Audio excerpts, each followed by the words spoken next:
Thor Love and Thunder is a 2022 American superhero film based on the Marvel comic books character of the same name, namely Thor. Produced by Marvel Studios and distributed by Walt Disney Studios Motion Pictures. It is the direct sequel to Thor Ragnarok in 2017 and the 29th film in the Marvel Cinematic Universe. The film is directed by Taika Waititi, who co-wrote the script with Jennifer Kaytin Robinson and stars Chris Hemsworth as Thor alongside Christian Bale, Tessa Thompson, Crowe and Natalie Portman. In the film, Thor attempts to find inner peace, but must return to action and recruit Valkyrie, Thompson, Korg, Waititi, and Jane Foster, Portman, who is now the Mighty Thor, to stop Gorr the God Butcher, played by Bale, from eliminating all the gods. Hemsworth and Waititi had discussed the plans for the sequel into Ragnarok in January 2018. Love and Thunder was announced in July 2019, with Hemsworth, Waititi, and Thompson all set to return, as well as Portman, who did not appear in Ragnarok. Waititi wanted to differentiate Love and Thunder from Ragnarok, seeking to make a romance film and a 1980s-inspired adventure. He adapted elements from Jason Aaron's run on the Mighty Thor comic book, and which sees Foster take on the mantle and the powers of Thor while suffering from cancer. Robinson joined to contribute to the script in February 2020, and further casting was revealed later that included the appearance of the Guardians of the Galaxy. Production was expected to begin in late 2020, but was delayed due to the COVID-19 pandemic. Filming ultimately began in January 2021 in Sydney, Australia, and concluded at the beginning of June.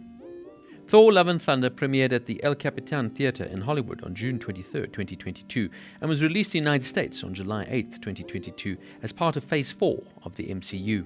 The film has received praise for its lightheartedness and cast performances, but was criticized for its tonal inconsistency and screenplay. The film stars Chris Hemsworth as Thor, an Avenger and the former king of Asgard, based on the Norse mythological deity of the same name. Director Taika Waititi said that Thor is going through a midlife crisis in the film, as he's trying to figure out his purpose, trying to figure out exactly who he is and why he's a hero, or whether he should be a hero. Hemsworth twins sons Sasha and Tristan portray Thor as a child. Christian Bale plays Gorr the God Butcher, a scarred galactic killer who seeks the extinction of the gods and wields a strange and terrifying sword.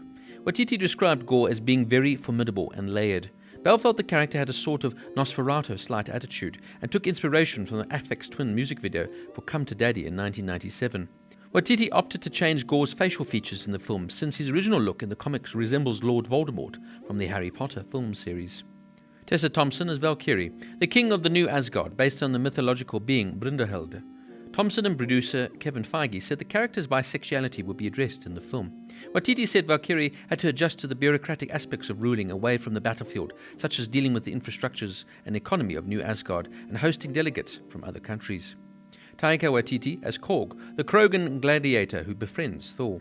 Russell Crowe as Zeus, the king of the Olympians based on the Greek mythological deity of the same name. And Natalie Portman as Jane Foster / Mighty Thor, an astrophysicist and Thor's ex-girlfriend who's undergoing cancer treatment while becoming the superhero, the Mighty Thor, gaining a costume and power similar to Thor due to wielding the reconstructed version of his hammer, Mjolnir. Portman, who did not appear in the previous film Thor Ragnarok in 2017, agreed to return after meeting with Waititi, who said Foster's return to Thor's life after 8 years would be a big adjustment for him, since she had had another life without him. Waititi added that Foster showed up dressed like Thor would be a real mindfuck for Thor. Now, in some ways, Thor Love and Thunder feels like Ragnarok light, and it just doesn't capture the superb brilliance of that film, and it tries to recreate it, but without the magic that film had.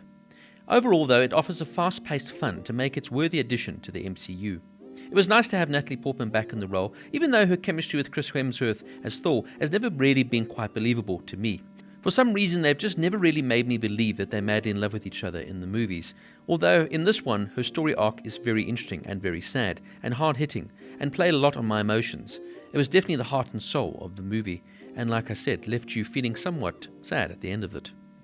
The best thing that's happened to the Thor series since Waititi took over was the dose of comedy that he added to this rather dull series before this. Comedy is all part of the package, and this one really does not shy away from it. Hemsworth, who really has a knack for comedic timing, really comes across as a charming, fun and interesting character, and even more heroic here as Thor. For me, you can really see that he's really enjoying playing the role. Something that really didn't come across in the first two very dull films. And Hemsworth is absolutely perfect once again. And you really couldn't imagine anybody else playing Thor at this point. He looks more like he did in the original first two Thor films, but with just a lot more downright charm. And frankly, just more likable. For me, Ragnarok was such a genuine Marvel wildflower and reinvented the Thor series. And even though this film doesn't quite live up to Ragnarok, it still sustains its freshness on the character. Although I did find it a little bit awkward with the first act of the film playing out with the Guardians of the Galaxy, I was almost hoping there would be more with them, as Thor had now joined up with them. But that was quickly done away with, and suddenly it just became all about Thor once again. Now, what more can I say about Christian Bale, one of the finest actors of his generation, who can literally reinvent himself for every role that he plays? I almost feel that it was wasted in a role like this, as he could have done so much more. I would love to have seen him as a bigger villain within the MCU, rather than just a filler baddie, as it were. Christian, though, plays this role perfectly, in what is a layered, nuanced, and multifaceted performance, bringing a depth to this baddie, unlike most MCU villains. Also, the way they portray him in the film is downright scary, and frankly there are some scenes that are just quite unnerving. But tethered to this, though, is some humility, as he brings this most human of humbled characters to life. And even though he's scary and evil, there is a sort of heart to this role that you can sympathize with him, almost resonate with his anger at times.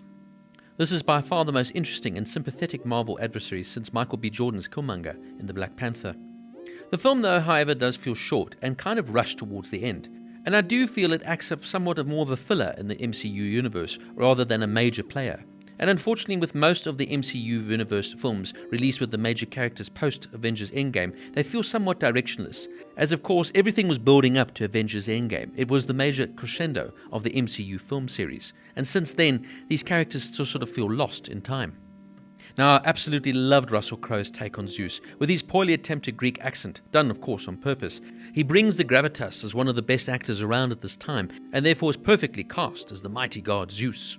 But he plays it with a comedic flair, and Crowe is so good at adding that little bit of funny touches that it just adds another fine aspect to this movie.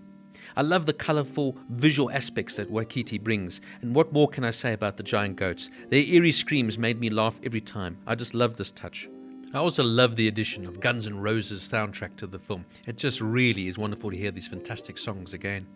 I love Waititi's zany, weird sense of humour, and for me his take on Thor has just been wonderful, even if this film doesn't quite reach the heights of Ragnarok. Thor, Love and Thunder gets an 8 out of 10.